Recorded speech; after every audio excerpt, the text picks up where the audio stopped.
Okay, you're listening to Heart of Mind Radio for the New Millennium, and this is Kathryn Davis, and today I am so pleased to be speaking with Joe Weston. And Joe Weston is one who is very much involved in our cultural awareness. Stand in your power and speak your truth. And he is an international workshop facilitator, author, consultant, coach, and advocate for lasting peace. His book, Mastering Respectful Confrontation, is selling throughout the world.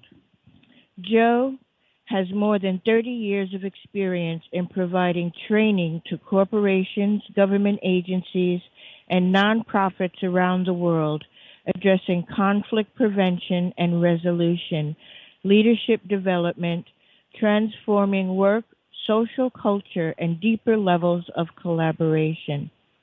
He is currently adjunct professor at Georgetown University School of Government, Department of Conflict Resolution, teaching a course, Body-Based Skill Building for Navigating Stress and Confrontation. And there's much more that I could say, but we're going to get right into this conversation. Joe will be appearing at the New York Open Center doing a program on cultural transformation through respectful confrontation. So I want to welcome you to this conversation and to our audience here at Heart of Mind. Thank you, Kathryn. It's a real pleasure to be here with you, and an honor. Yes, it's a pleasure for me as well. And this is because our world so needs this. You know, when I look at the television and I go to different workspaces and even spaces where people would normally, or you would think that people would be able to negotiate with each other their exchanges and their experiences, their relationships. But our world seems to be really in a troubled place right now. And so I'm happy to talk to you about this. But start off by telling us a little something about yourself and how you came to be involved in this work. Thank you. Well, so I'm originally from New York City, from Queens, and in terms of writing a book about confrontation, I always say that's where I really got my training, because being a New Yorker is a constant examination of conflict and confrontation, in the best sense of the word, and sometimes the challenging sense of the word.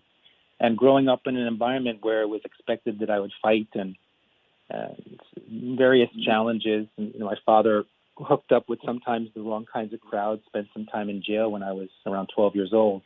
So I come from an environment where I really was able to watch and observe how power over, what I would call power over, exerting power, was the mode of how to be in the world, and seeing how destructive that was.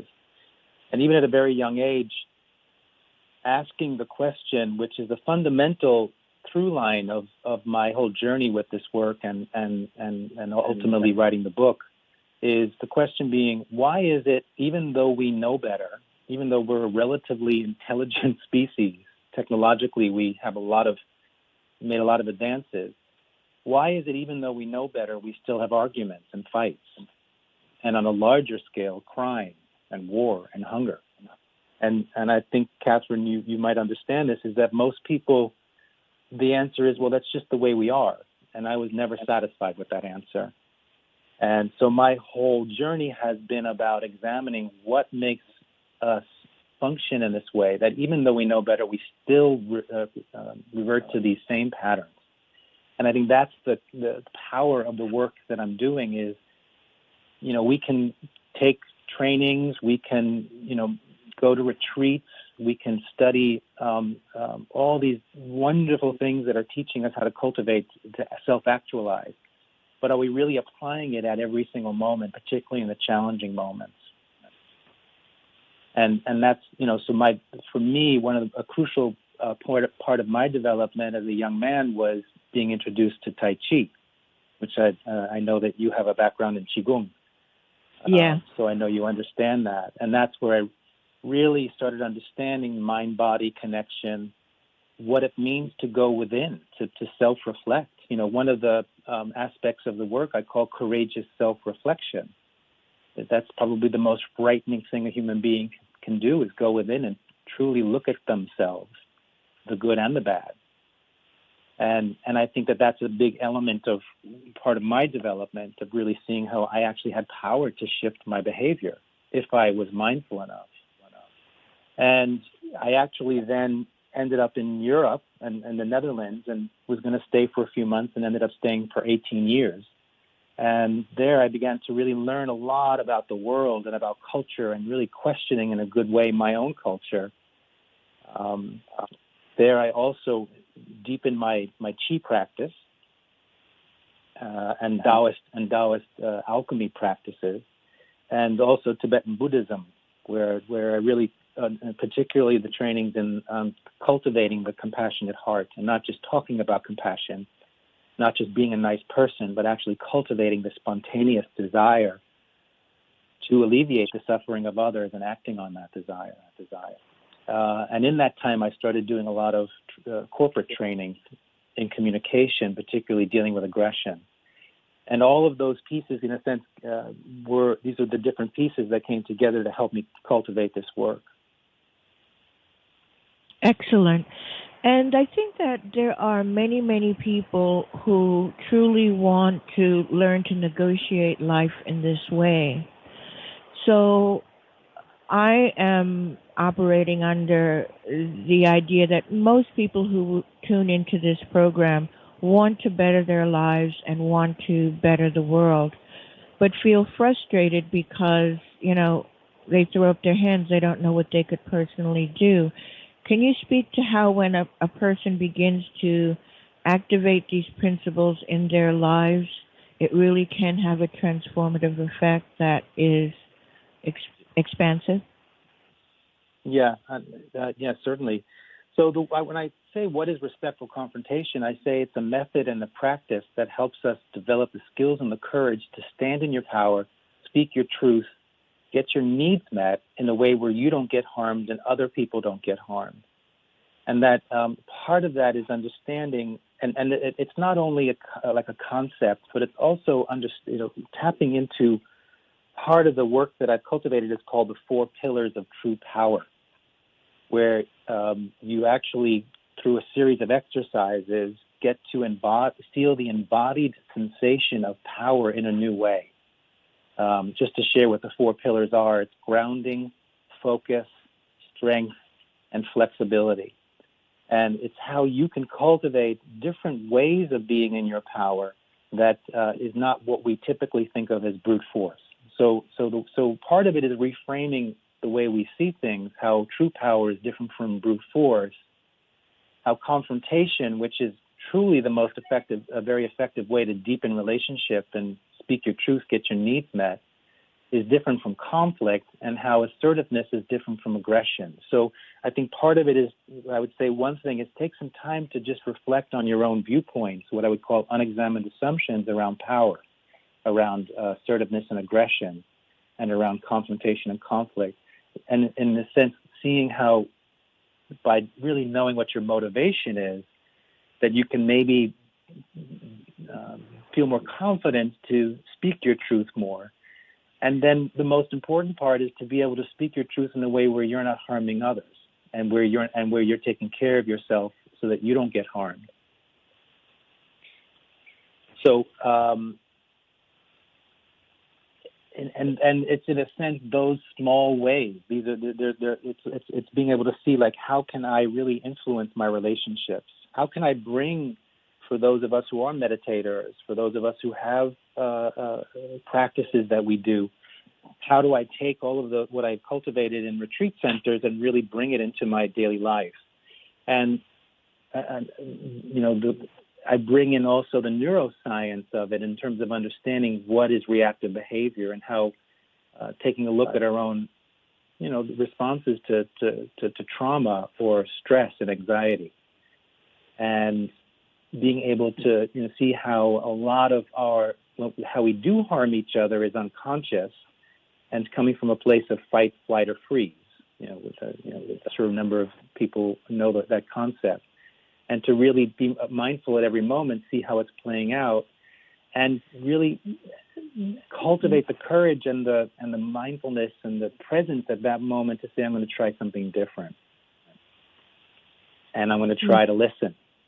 And I'm gonna, and one of the concepts I use is when you do share your truth is the concept of my truth does not equal the truth.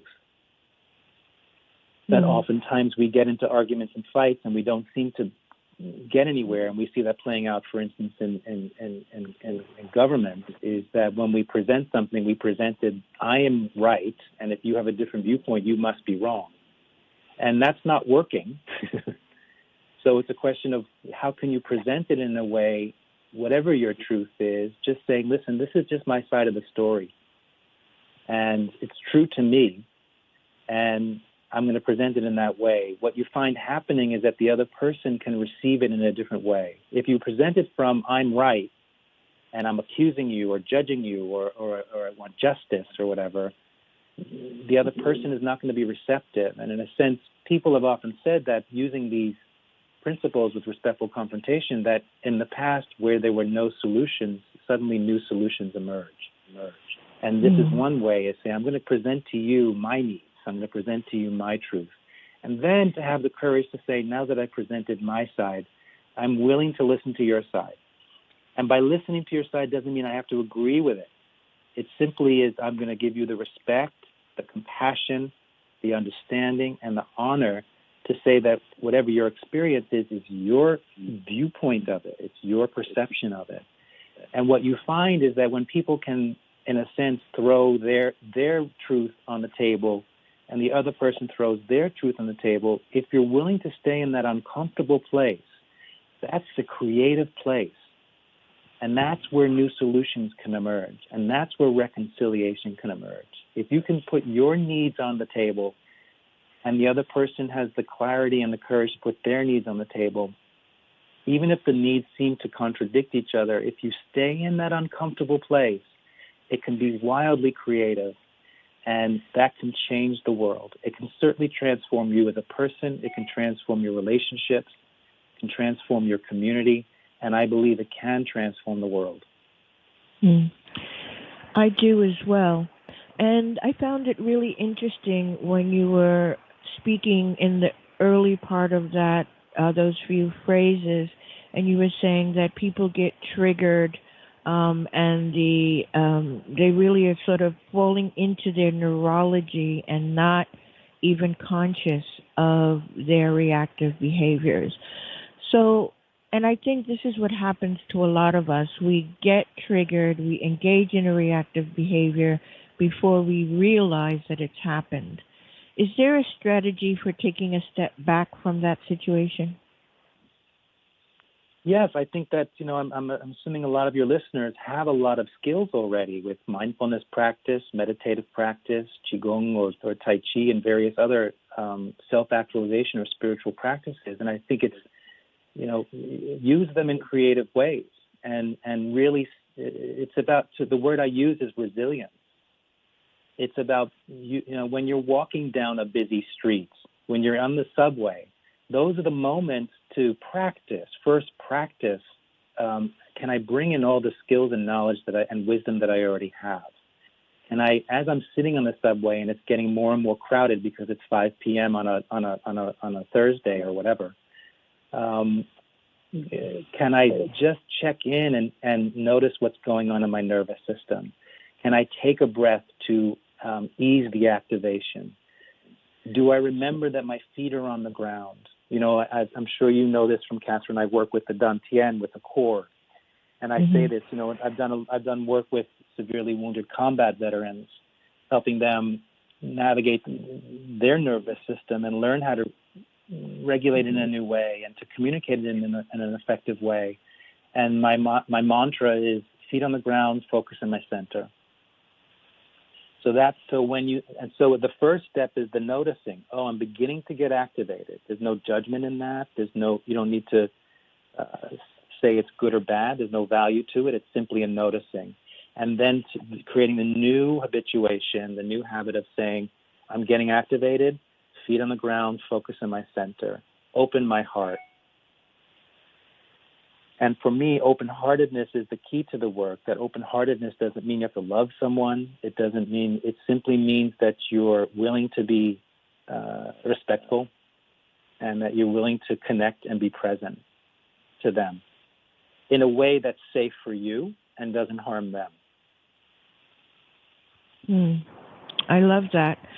And I want to let everyone know that there is going to be opportunities for all of you to connect with Joe Weston in New York City, in the New York City area. Easy to get to the New York Open Center on 30th Street, I believe it is. On March 15th, you're going to be offering an evening lecture and book signing, and that's from 7 to 9 p.m. And then on Saturday, March 16th, you're doing a class, Personal Transformation Through Respectful Confrontation, and that is from 10 a.m. to 5:30 p.m. So everyone will have an opportunity to learn some of these techniques and strategies, and being able to start at least on that path if we haven't already. And you can go to opencenter.org and search for the information, Joe Weston, JoeWeston, Cultural Transformation Through Respectful Confrontation. And I would love for you to share a bit about what people will experience when they come to see you here in New York. Sure, thank you. So there are two events, and the content, the methodology is similar. It's about respectful confrontation. The evening lecture it will be experiential. It won't just be talking. It'll also be bringing in some of my practices that people can take home and practice on and if they think it might resonate for them, practice on a regular basis. And that one is called Cultural Transformation Through Respectful Confrontation, because that's the focus. If I may bring in also some of the other work I'm doing, is I've been working for a number of years now with women's rights organizations in the Middle East, and this idea, and basically I've created a program to help women's rights organizations shift the paradigm of the masculine principle it's basically to address gender-based violence and reframing masculinity in a way that's more respectful, dealing with aggression. And so and it really has to do with what's going to shift in our cultures, our viewpoints, our habits, and our patterns. That, again, we can have the information, but having the information, if that was going to change things, it would have changed already. What is it going to take for us to take that information, contemplate it, get it into our hearts, and then get it down into our core and in our bodies and actually create the new habits, the new viewpoints and the pattern. And so the evening lecture is really framing how can we actually, each one of us, be a part of our evolution as a species, in a sense, towards more open-heartedness, towards respect and honor and equality for all and equity for all. This idea of a cultural transformation, and I always say that I don't think in that transformation is going to happen on the battlefield or it's going to happen. It happens at the kitchen table. It happens at work. It happens online at the supermarket. Each one of us taking responsibility for shifting our own patterns and addressing people in a different way. So that's the framework for the cultural transformation part of it, which will be lecture, discussion, and experiential. The one day, it's about personal transformation. It's taking a day to really go deeper into the 4 pillars of true power, some of these concepts, and experiencing again in your body as well as theory. How can you, the very question you were asking, how can I actually walk away at the end of that day with some concrete ways to begin that process of shifting my own patterns? And cultivating what I would say, which is key to this work, is a deeper level of resilience. And I think in this day and age, with what's happening in this country, certainly for the last 2 or 3 years, and in the world, we need to cultivate with all of our practices, we need to cultivate a deeper level of resilience to be able to navigate the anxieties and the stress. And also what I call cultivating a true sense of fierce compassion. And that's the essence of the work, is resilience and fierce compassion. I love that, fierce compassion. It really does make me realize what it means, or this is one way of looking at how to be that sort of peace warrior or spiritual warrior. You want to engage in a very powerful way, but you don't want to engage with the tactics that you are attempting to, or the ways and strategies that people are engaging in the world. So it strikes me that this is a very powerful alternative for all kinds of people engaged in bringing peace about in the world. And so I'm really grateful for what you're bringing. Thank you for that. Thank you. And what about the Saturday?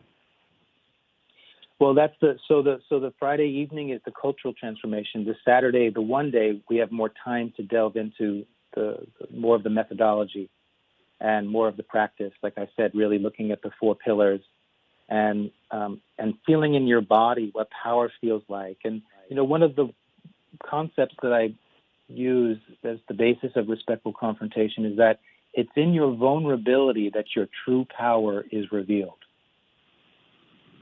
And so it's about helping us work through some of our own enculturation, thousands of years of enculturation, where that concept has been beaten out of us in a sense, where we've lost contact with what the power of open-heartedness. And that vulnerability doesn't mean weakness or submission. It's actually I'm seeing that in the corporate work I'm doing and the organizational work I'm doing, that leaders are being expected to be effective leaders. They're being expected to come from their vulnerability and transparency.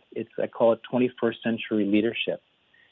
So in this one-day training, we create a safe environment where people, to the level that they feel comfortable, really embody what that means. And because why I bring that up is because I believe each and every one of us, we are already truly powerful. We can't do anything to become more powerful. We already are fully powerful in our core. The work is letting go of all the distractions and fears and self-talk that keeps us from accessing that true power. And it's unlimited. And this is where I bring in a lot of the Qi principles. If we can really connect with our Dantian, and I say, feel our feet on the ground, connect with our Dantian, our center, connect with our hearts, we can access unlimited resources of energy. So the exercises we'll be exploring in the one day are ways of embodying and feeling in our bodies, so the somatic experience of of what power feels like. That, again, is not brute force. Because as the more we can do these exercises and remember that power is simply flow, is freedom, is playfulness, is creative, is life-enhancing, then we can begin to let go of what culture has told us is that power means brute force and someone has to get harmed if you're in your power. That's amazing. And for people who want to learn more about your work, they could always visit you also at your website, respectfulconfrontation.com.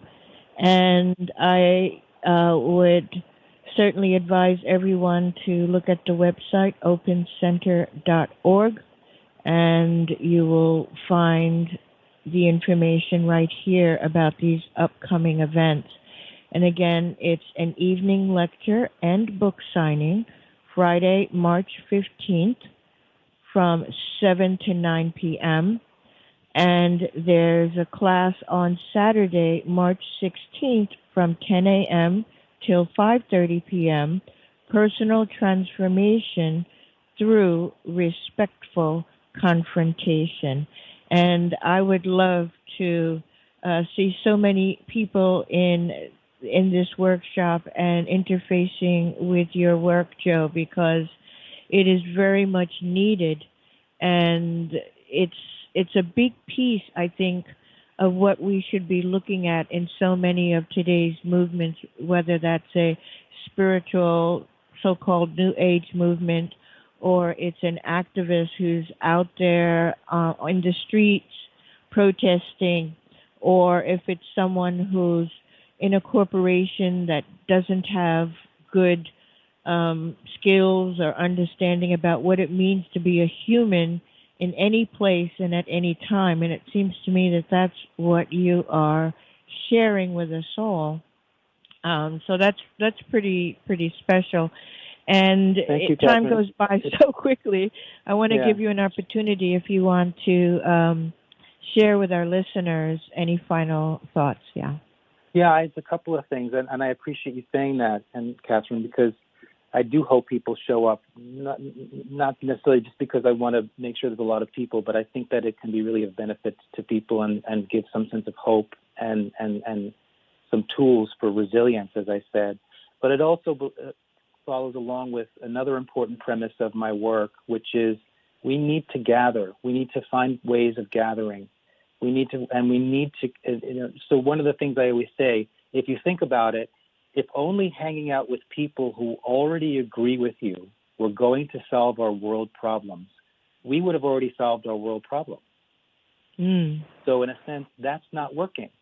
So for me, the next logical question is what would work, and that is we have to learn how to gather and connect with people that are different, that we don't know, and have the courage and the skills and the wisdom and the compassion and the resilience to stay engaged. And that's where the new solutions will emerge. And that's where we will cultivate a deeper level of ourselves, because we get to reflect in a different way.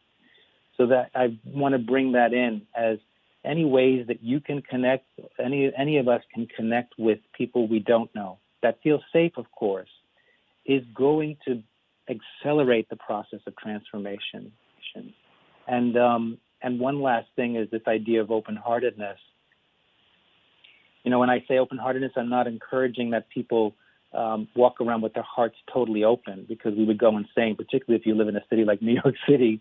And unfortunately, because we get so polarized in our thinking, we think, well, I only have two choices. Either my heart is totally open, which I couldn't do that. I go crazy in 3 minutes. So my only other option, unfortunately, is to close my heart, which is a shame, because that's what I think is reflected in the world right now, is a lot of people with a closed heart. And that's like having an on-off switch on your heart. And I think it's time for us all to upgrade, get rid of the on-off switch and upgrade to a dimmer switch on our hearts, where we have power at any moment to decide how open our heart is. And that even if your heart is open 1%, out of 100%, then there's still 1% more possibility for reconciliation and transformation than there was the day before. Beautiful. And we've been speaking with Joe Weston. He's a international workshop facilitator. Go to opencenter.org to find out about his upcoming work there. And you can go to his website as well, the respectfulconfrontation.com. Thank you very much for joining me today. And bye for now. I'm sure we'll speak again. Thank you, Kathryn. Okay, bye-bye now. And coming up, we're going to be speaking with another wonderful person in the world doing amazing work. And our guest in this segment is Gretchen Rubin. Gretchen Rubin is one of today's most influential and thought-provoking observers of happiness and human nature. She's known for her ability to convey complex ideas with humor and clarity. Gretchen is an Oprah's Super Soul 100 member and is author of the bestseller Happier at Home, The Four Tendencies, The Happiness Project, and her new book, Outer Order, Inner Calm, which comes out in the spring of this year. Her website is GretchenRubin.com. And Gretchen is joining us to talk about this most recent work, Outer Order, Inner Calm, Declutter and Organize to Make More Room for Happiness. And I want to say hello and welcome, Gretchen, to Heart of Mind Radio. I'm so happy to be talking to you today. It is fabulous. And I have to tell you, I so need this idea of declutter and organize to make more room for happiness. I feel like I'm a really happy and peaceful person, but this lack of organization that I experience sometimes gets in the way. It's very literally like tripping over something you plopped on the floor and then you can't get to what you want to do. So please talk about this achieving inner calm and happiness, but also the declutter part.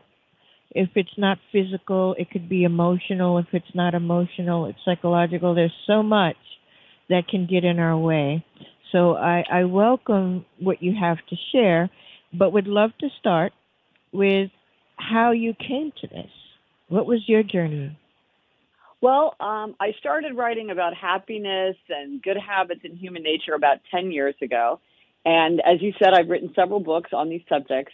And one thing that surprised me is that whenever I would talk about anything related to outer order, something like make your bed, people got unusually energized. Like they were happy to talk about things like, how do you make more time to volunteer? How do you get more sleep? Or how do you exercise more? How do you spend more time with the people you love? That was all very interesting. But there was something about outer order where, as you suggested, there's something very emotional about it. It really seemed to touch a nerve much more than really made sense. Because we can all agree that in the context of a happy, meaningful life, something like a crowded coat closet or a messy desk is trivial. But yet it seems to get in our way. Just as you said, it feels like it's weighing us down. It feels like it's limiting our vision in some way, far beyond the actual concrete manifestation in the world. And so I just wanted to explore that. Like, why is that? And then what do you do about it? Well, I'm so eager to hear a little bit of the answer to that question, because it really does seem to be something connected to old habits and old fears and maybe insecurities. We don't really want to test ourselves to see if we can succeed. Am I getting close to what some of the issues are? Well, I think what you're talking about is a major challenge for people, which is the fantasy self. And sometimes we have possessions that we don't really use, we don't really love, that actually maybe kind of make us feel bad whenever we see them, but they're tied to a fantasy self. So, you know, maybe I bought a guitar and a music stand and some music because I'm totally going to teach myself how to play guitar. But I'm not going to teach myself to play guitar. I could, but I'm not. And really, I won't.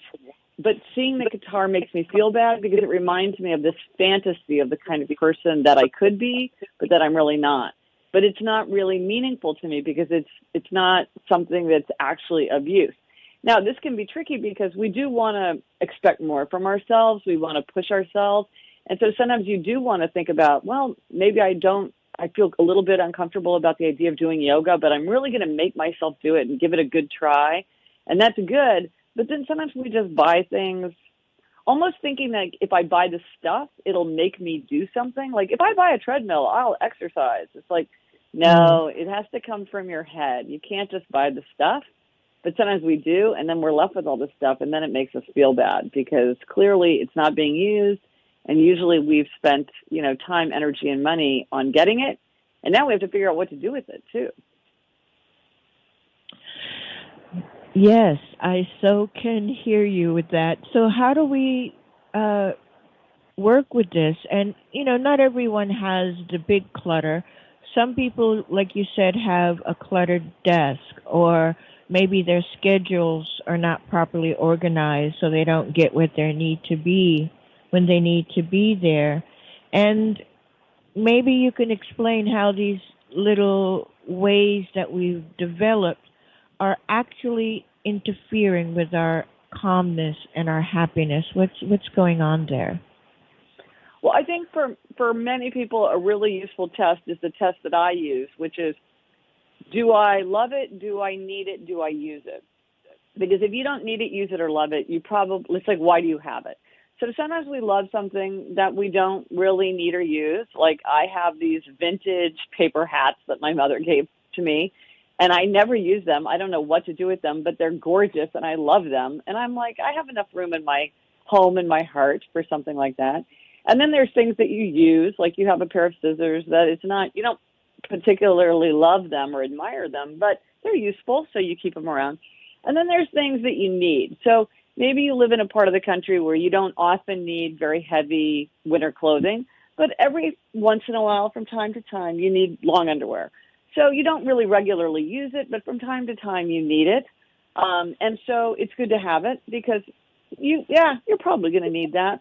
But if you don't need it, use it, or love it, you probably should get rid of it. And this is things like mystery cords and chargers to devices that you don't even know what they go to anymore, or a bunch of junk that's jammed under your bed. You don't even know what's under there. Get it out and then figure out what to do with it.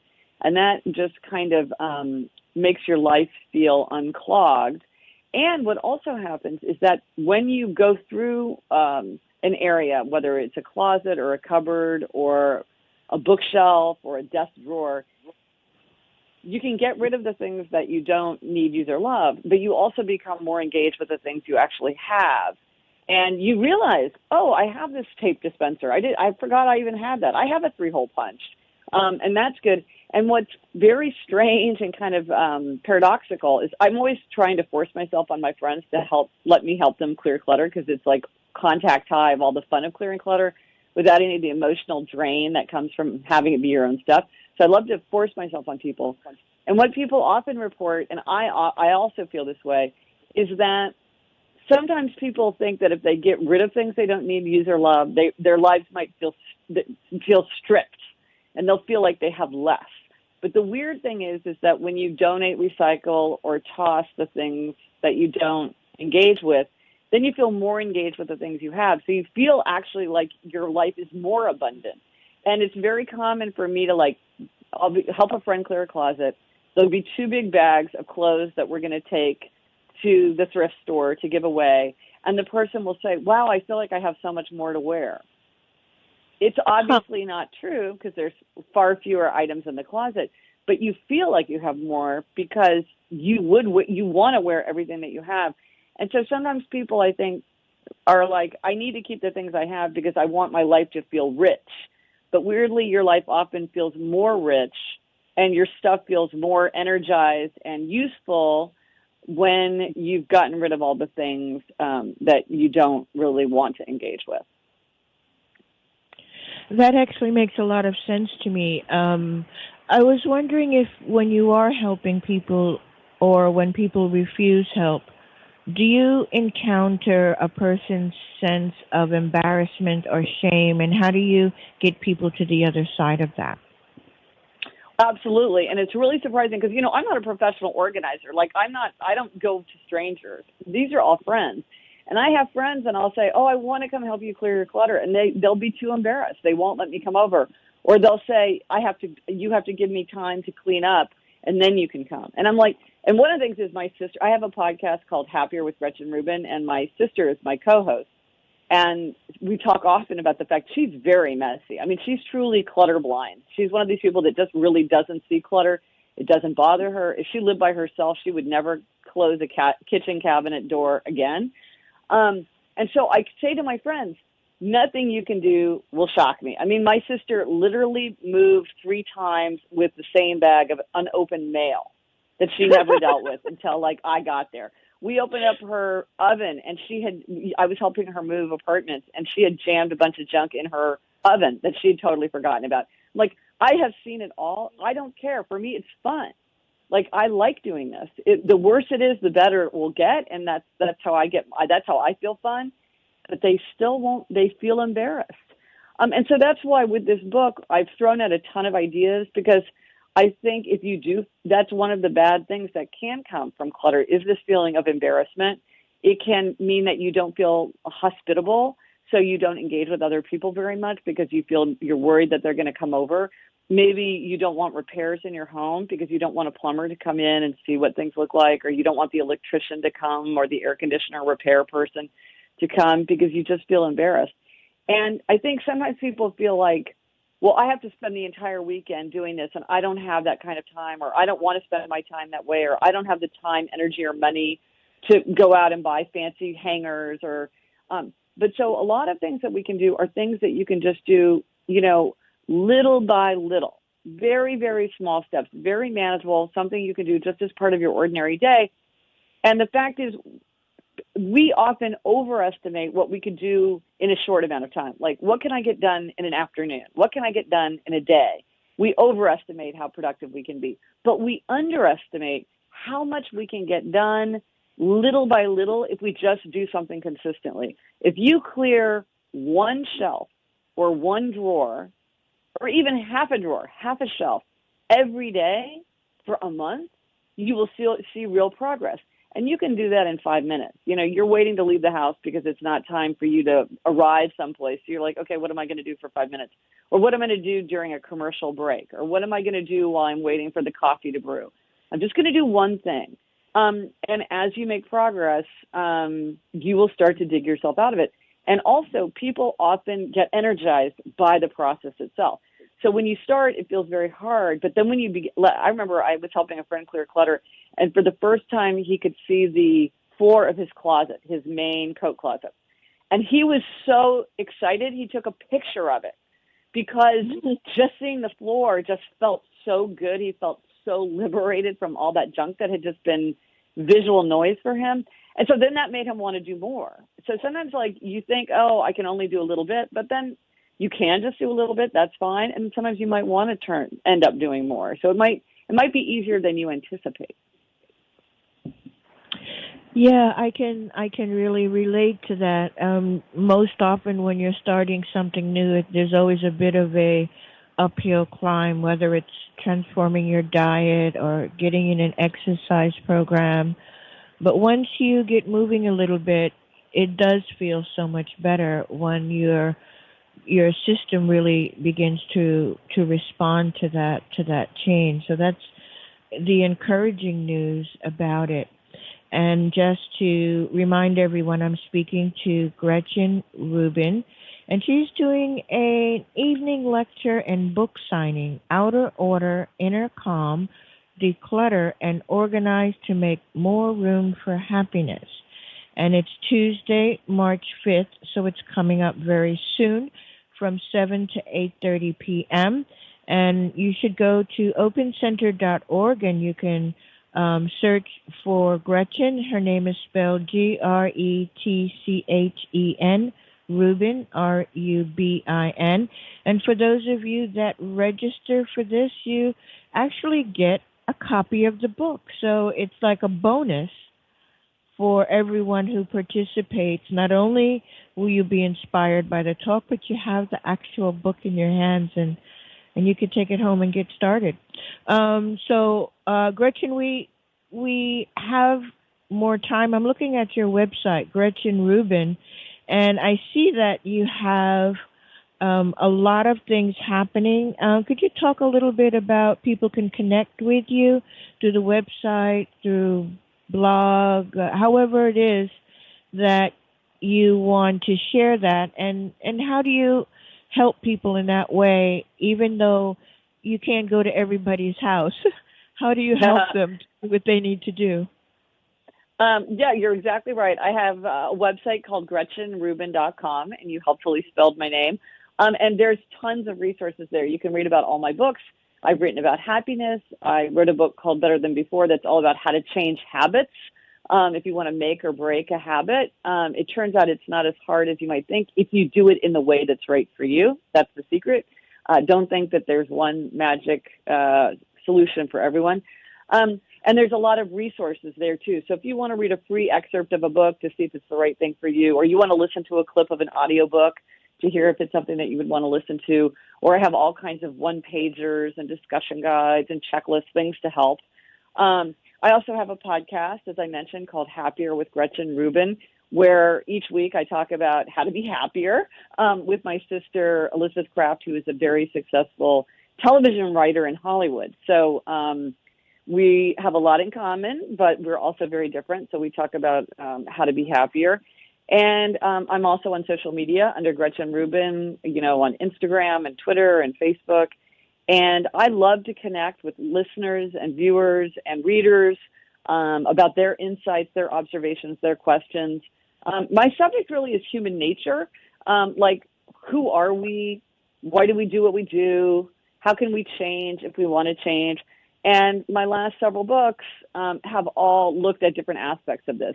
Happiness, how to be happier at home, which for many people is sort of at the core of a happy life, how to change habits. I came up with a personality profile that divides people into 4 categories: upholders, questioners, obligers, and rebels. And if you go to my website, you can take a very short free quiz to tell you about yourself. I think 2 million people now have taken this quiz.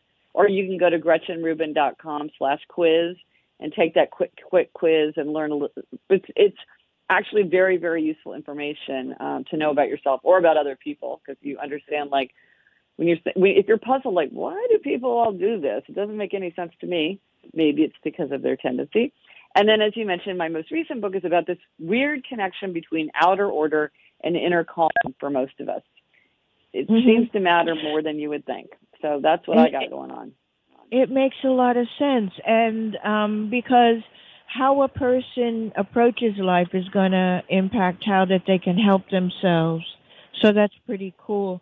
So can you, getting back to your talk and your newest book, when you're speaking about outer order and inner calm, decluttering and organizing to make more room for happiness, that's a pretty cool title in itself. But how does a person's personality type, as you just described it, connect with what you'll be sharing on Tuesday? You don't have to do them all, but just to give people a sense of how they can really understand themselves better in order to process some of the solutions that you're offering them. Well, the 4 tendencies can play into outer order in some ways, but a lot of the book is aimed at throwing out ideas that might work for you no matter what your tendency is. And I really emphasize things that I see many, many people responding to, and also maybe things that you haven't thought about. So, for instance, one thing that people will often say to me when I'm like, okay, can I come over and help you clear your clutter, is they'll say, yes, I want to do this. I want to get organized. And I always say, no, don't get organized. That is not the first step, because a lot of times when people want to get organized, they run out to the store and they buy a filing cabinet or like weird fancy hangers or like all different kinds of boxes. And they think, okay, now I'm going to jam more stuff into place. But for just about everyone, the answer is no, stop and think, what can I get rid of? If I don't use it, need it, or love it, I don't need to keep it. If I don't need these documents, I can just shred them and get rid of them. I don't need a filing cabinet to put them in. And over, I've seen people think, oh, wow, I just don't know how I'm going to deal with all this. But then when you get rid of the stuff that doesn't belong, well, then there's just plenty of room on the plain, ordinary shelf. You don't have to do anything special to organize it. So I really, at this talk, I'm going to emphasize the things that I think work for pretty much everyone. Or here's a funny thing. If you can't find something, clean up. This works like a charm. I am astonished by how often I think, I can just see that something isn't, on this shelf or on this chair. And then if I'm like, okay, I got to clean up, you put things away, you hang up the coat, and there it is. You wouldn't have thought it could fit right in the place where you wouldn't see it, but there it is. So I'm going to be talking about just like a bunch of ideas. This is a very quick, playful book. It throws out a bunch of short ideas to kind of get people fired up, to go, just toss the book over their shoulder and go running to the medicine cabinet to get rid of everything they don't want. And so the talk will be really highlights of that, of the things that are the most universally useful. Well, that sounds wonderful. It's almost as if you're taking the stress out of the whole situation, because just like people get these boxes and put all their stuff in it, then they need more boxes and more boxes.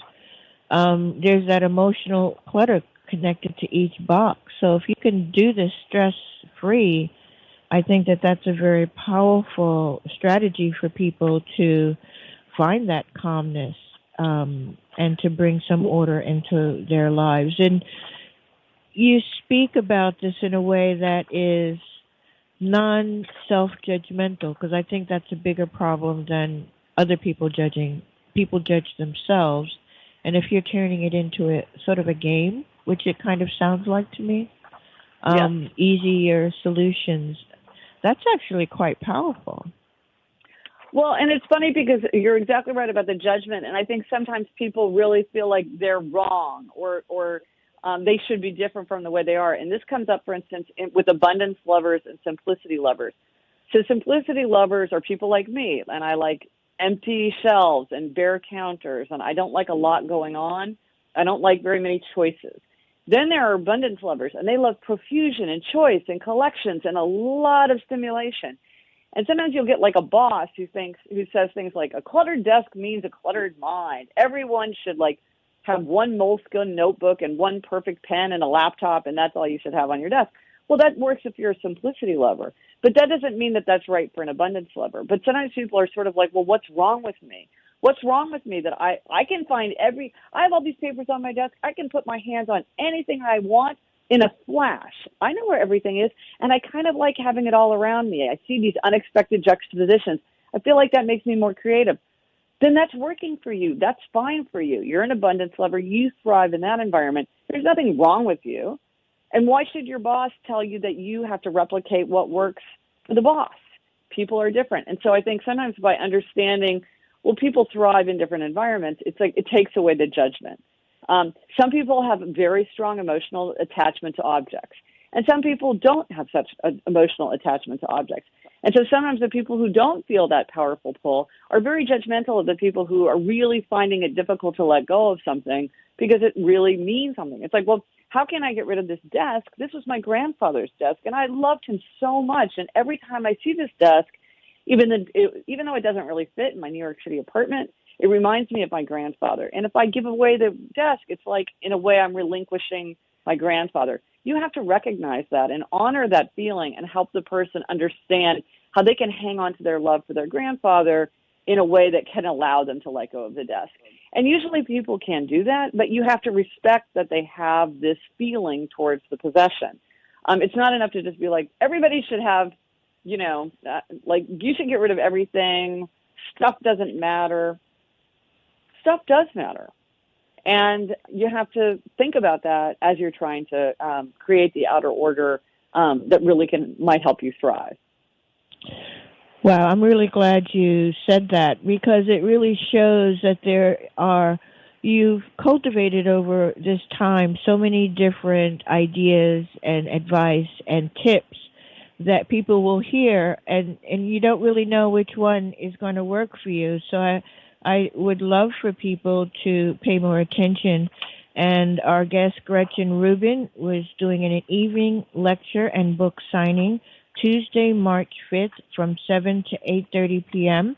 It's sponsored by the New York Open Center. Its location is the Community Church of New York, 40 East 35th Street, New York, 10016. So you could probably go there and register in person. But just to make sure that you do have the room, that you can pre-register by going to opencenter.org and you look for Gretchen Rubin, GretchenRubin, and you could also go to her website, GretchenRubin.com. And really, actually, I happen to be one of these people that deals with clutter. So in this conversation alone, Gretchen, you've given me some really, really good counsel, and I appreciate that. So I encourage I'm so glad to hear that. So I want to thank you very much.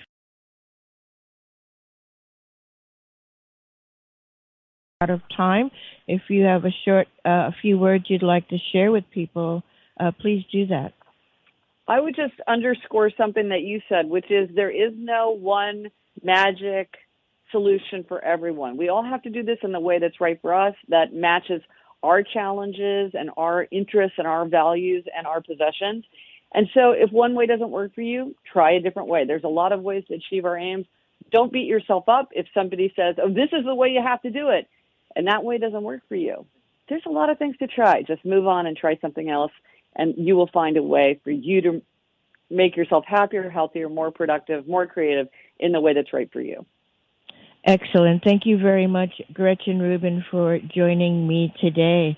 And I'm sure you can connect with everything Gretchen has to share at GretchenRubin.com. I want to say bye for now to all of our listeners. You've been listening to Heart of Mind, Radio for the New Millennium, over the Progressive Radio Network, PRN.FM. And if you go to the archive for Heart of Mind Radio, you will see the links to everything you heard today, and you can make that connection very easily and right away. And share this with your friends. All of us has that friend that needs to know how to declutter. Share. All right, thank you, and bye for now.